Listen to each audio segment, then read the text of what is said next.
What is up, people, and welcome back to the channel. Now, the booster is over there, running, everything's in, all the wiring is done. I cannot get it mapped anywhere until like mid-October. No one can do it. So it probably is the end of my racing for this year, but I've done a lot more racing than I normally do. But I am going to miss fastest mini in the world next month. But I'm still going to be there. I'm just going to go down and help a few of my buddies out that are racing this year for the first time. Finally got them to get in and come play, basically. So as you can see, we've got a notcher, we've got a welder, we've got a saw out. So that means one thing. We're doing some chassis work. So, I've been doing some work on it, and I haven't really recorded any of it, because it's just stuff that I've already done, and you can just pop back through my other videos, and just see, there's no point in just repetitive doing it again. So, I'll give you a quick rundown on what I've done and where we are. So, this was all done before, yeah? But this is what I've done the last couple of days. We put the front legs on. Now I needed the front legs on using my subframe, not this. Because my front subframe, I know, is true, square. Well, I've got a few of them. I've got another one there and there's another one over there. But I build my chassis to take a standard mini subframe. Now if I'd have made it to fit this, I don't know whether this fits at all. So I made it on mine. Then I've made up my front legs, which is these tower sections that I make. Everybody's seen how they. Well, I'll just go and grab some more bits and I'll show you. So you got this. This is just basically what I made. Top, CDS, bottom, fits on there like that. Yeah, all you have to do, you just have to grind down a little bit as weld, which is perfectly fine because this is attached to a part under here, which cannot pull through. Yeah, so you just grind down a weld and that goes on there. Well, all these videos, if you dig through my old videos, go back, have a quick watch, you might find some space frame stuff or some racing that you enjoy. Just give them a like, that's all I ask. So, we've got these. Then we've made these. So first of all, I made this top bar. Then I made the lower bar. Then I made the support bar. Now I use 3. A lot of people just come from straight across here down to front subframe. Perfectly fine. I do it this way. I'm not saying this is the right way. I'm not saying it's the wrong way. This is the way I do it. Because it's triangulation. So you've got that there, in my opinion, would flex. Pretty obvious. So this supports this. Now that's a triangle. So for this to come up, it's either got to bend this in or stretch this. Very minimal. But if it decided to try and move them both up, that's what this is for. So this is the tie down for this and this is the tie down for that. And it works out. They're strong as houses, basically. It's all CDS. So I've run some weld on these, and it's actually been nice to get the welder out and actually do a little bit of welding again. And I've welded the inside of these. So basically those are welded up. So I didn't want these to move when I dropped the old subframe out. That one. What else have we done? All this is tacked in now. And behind here, I'll insert a little video now, just so people know. I see an awful lot of roll cage builders out there. I'm not going to name any of them. And their stuff and their welding is really nice. But where they go wrong is they'll tack up a joint like this. So say they've tacked up a joint and it looks like that. Oh, it looks beautiful. Then they'll go around and I'll fully weld it. But they haven't took it back apart and welded the rest of this tube to this tube before welding that in. So I'll stick that in now for you. So one thing you have to remember when you're building stuff like this is all these nice beautiful joints. See this joint? And remember to fully weld the tube underneath it before you tack weld that one in. So otherwise, this tube under there, that ain't got no weld on it. Yeah? Same as when you're doing a joint like this. This tube's notched to this, so this one is fully welded underneath before this one's put on. Yep, think ahead, 5 steps. So yeah, I see loads of people doing that. You've got to tack everything, but then you've got to break it back down. Go back in, start again, fully weld every tube. If you look at it like this, the way it normally works out, this tube is say you've got 100% of the radius. Any tube, you've got 100% of your radius, right? For every 1% unwelded is 1% of integrity lost, right? So if you say a quarter of this pipe is 25% tube, you have, and that's not welded, you have lost 25% of the integrity of that joint. Yeah? So if that joint can hold 1 ton, yeah, you've just knocked it down to 750 kilograms. Do you know what I mean? It's that difference. Or if this joint can hold 4 ton, you've just knocked it down to 3 ton. You've got to make sure that all of your tubes are welded the entire way around. So for 1% unwelded, it's 1% of your strength lost. I'm sure that's what it is. Don't forget as well, that can work in different ways. Shock load. So this point here takes shock load. It could be even higher on shock load.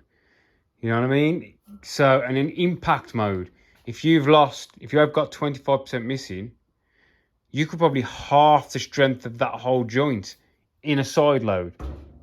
Yeah? So just remember, oh bugger, weld all the way around, people. Right, so these are all tacked in. I've popped this in place.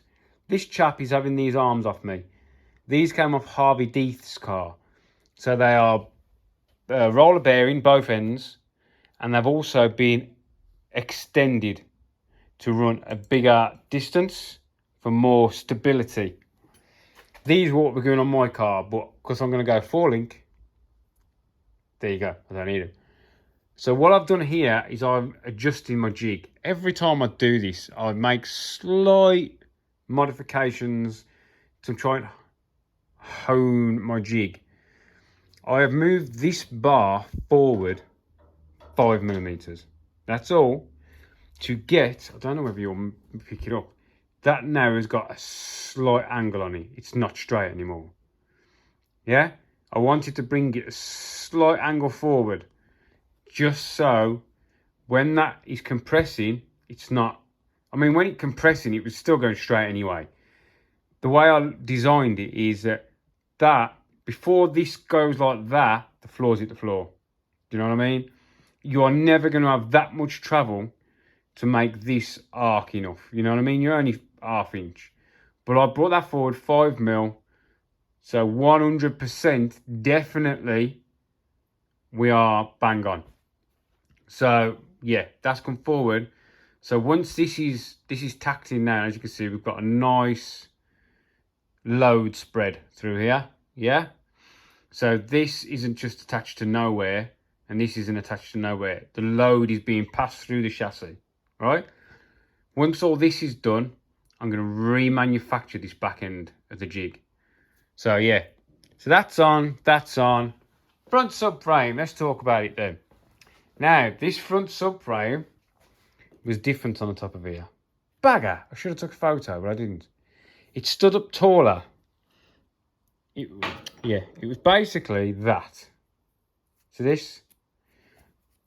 that's sat sticking up there like that. Well, I think these are designed to not run bushes at all, right? So that didn't fit. What have I just done with that? This. You know, I said this fits a stock front subframe. Well, it didn't fit on the top of this subframe. So what I didn't want to do is I didn't want to modify these to fit this subframe in case he decided he didn't want to run this.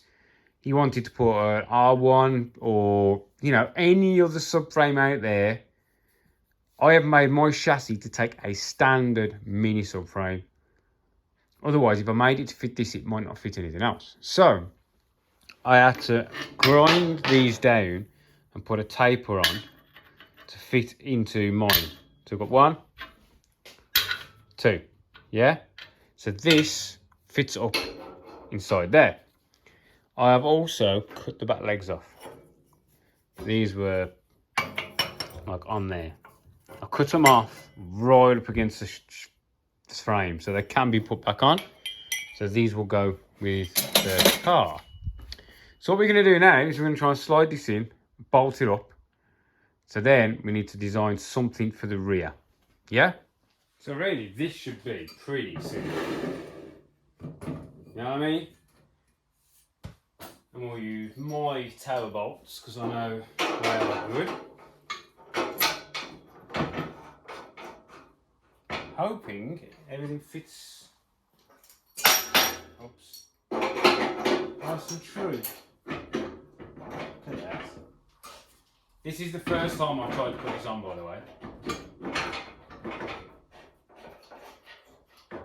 It's gone on. There's a socket.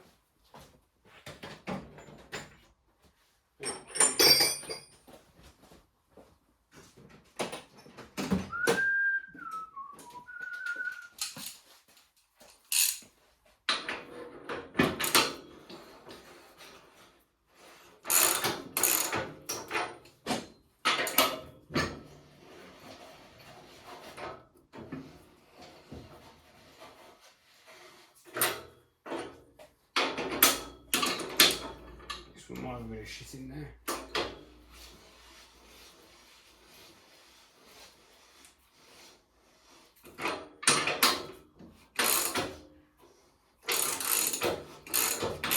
I really should have tapped. I should have tapped the holes because I had a bit of shit in them.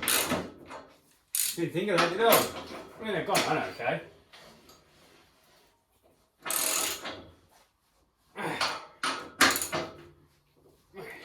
Look at that. And that is the first time I put that on. And will my strut bracey thing fit?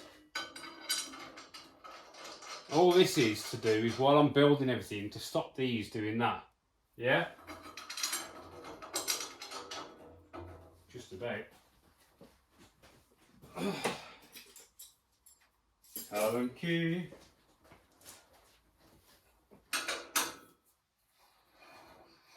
Look at that.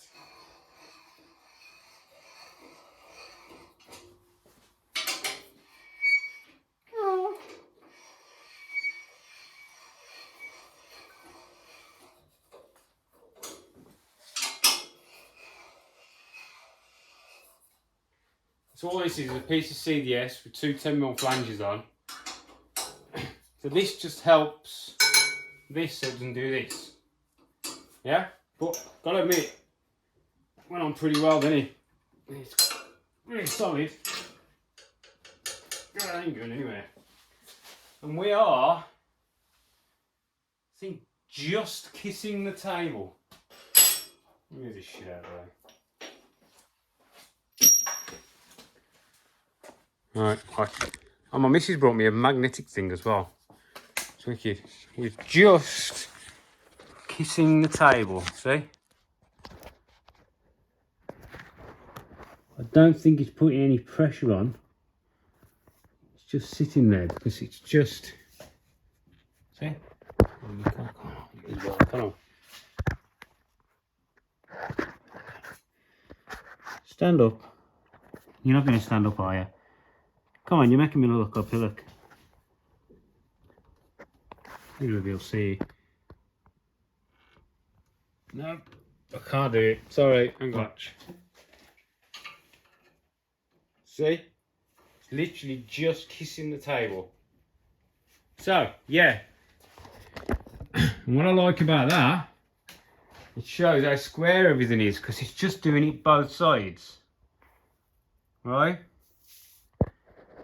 So that shows, oh, sorry, it's worth putting the effort in your build-up stage to get everything square, true. All of these joints have got to be bang on. Because if they ain't, when you weld them, it's going to pull. And this pulls, you're buggered. Right, so that is, I've done it again. I'm really out of sync with this recording, like. So, subframe is on. So what we've got to do now is join the dotted lines. Here to there. Now considering that's pretty flat, that should be pretty easy. There's probably 10 degree. So what I'll do is trellis straight across, sort of thing, from like there, in, down. Find some way of making this removable. But that is solid boxing, so shouldn't be that hard. So yeah, that is where I'm at now. And we've got to crack on with it, because he wants it. And basically get it out. And we need to get some next job in. I've still got that high booster turbo Z car to do. I've got another chap who wants me to put an engine in. Suzuki Swift engine or something in the Mini, but I don't know if I'm going to take that job on. Right, that's where I am. Small video, small updates. Thank you for watching, and I'll see you in the next one when we get the back of this subframe mounted up. See you later, people.